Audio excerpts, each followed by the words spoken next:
Hi, and welcome to Fifi's Bookshelf. I'm Fifi, and today I'm going to be reading a special story to you, and it's called Larry the Lending Lion, written by Aisha Hall.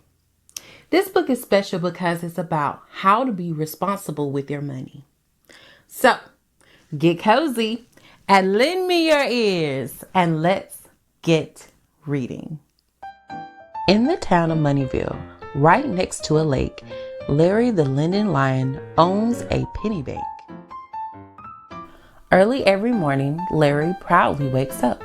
He brushes his mane, puts on his chain, then gets inside his truck.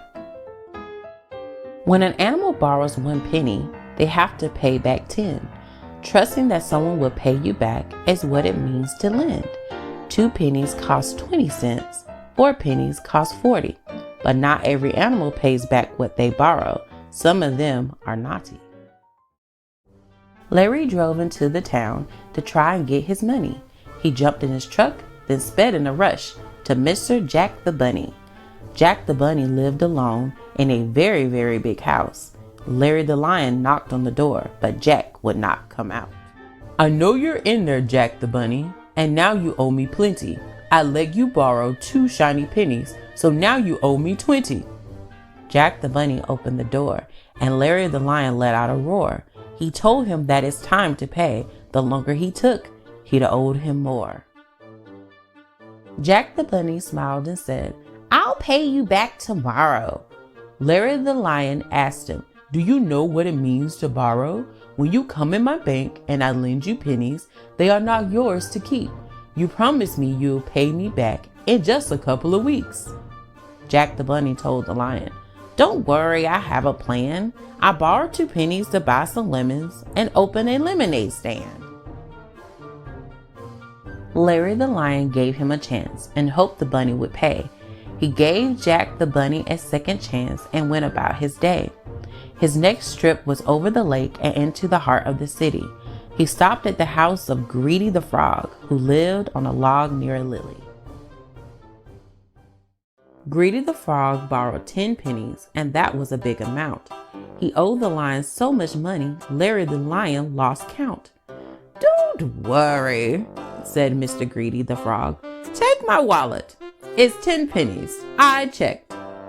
"Well, 10 pennies are not enough. Remember, you owe me interest." "Interest?" he asked. "I don't understand. Why don't you come back tomorrow?" "Interest is when you pay me back more than what I let you borrow."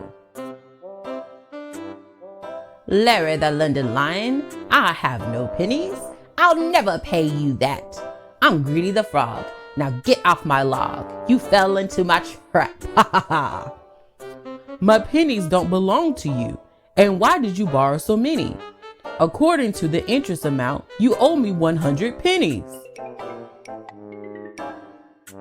Larry the Lion went back to the bank and laid his head on his desk.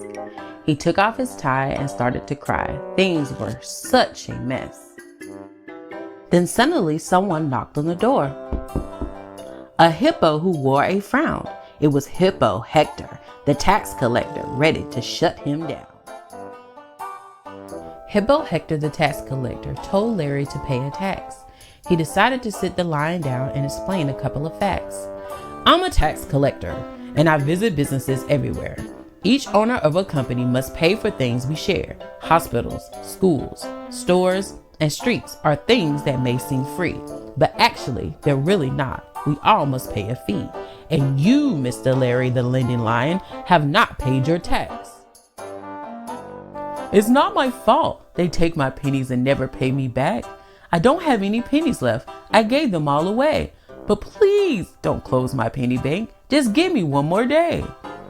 Hippo Hector the tax collector straightened out his frown. He told the lion, "One more day, and then I'll close you down." Larry the Lending Lion decided again to go out and collect. He went to Earl the paying squirrel and asked him for a check. A check is a piece of paper that you can write any amount. But to write a check, you had to have pennies in a bank account. "Hello, Earl the paying squirrel. Remember you borrowed 8? "Of course, Mr. Lion. I have your pennies. I'm never ever late. Larry the lion was so excited, he jumped so high and shouted. Mr. Earl the paying squirrel had 80 pennies counted. This means that his credit is good. He could borrow up to a dime. Good credit is your reward when you pay your bills on time. He bought a brand new scooter and a big rubber duck. Now all the banks would give him pennies because he earned their trust. The penny bank now had pennies again that Larry the lion could lend, but Greedy the frog and Jack the bunny could never get pennies again. Both had struggled hard to buy the things they need. They wished they had paid the penny bank and not had so much greed. The lion told them both that he had to take their things away. This is what happens when you borrow money and decide not to pay. Larry put the frog's log and Jack's house on his truck. He drove it away with a smile on his face and said, "Next time, pay up." The end. Oh, what a great ending. Well, not for Mr. Jack the bunny and Mr. Greedy the frog, but I'm so happy that Larry the lending lion was able to save his bank because of Mr. Earl the paying squirrel was responsible with his money. He understood that if you borrow anything, make sure you give it back. That reminds me, I need to check my bank account. See you next time. Bye-bye.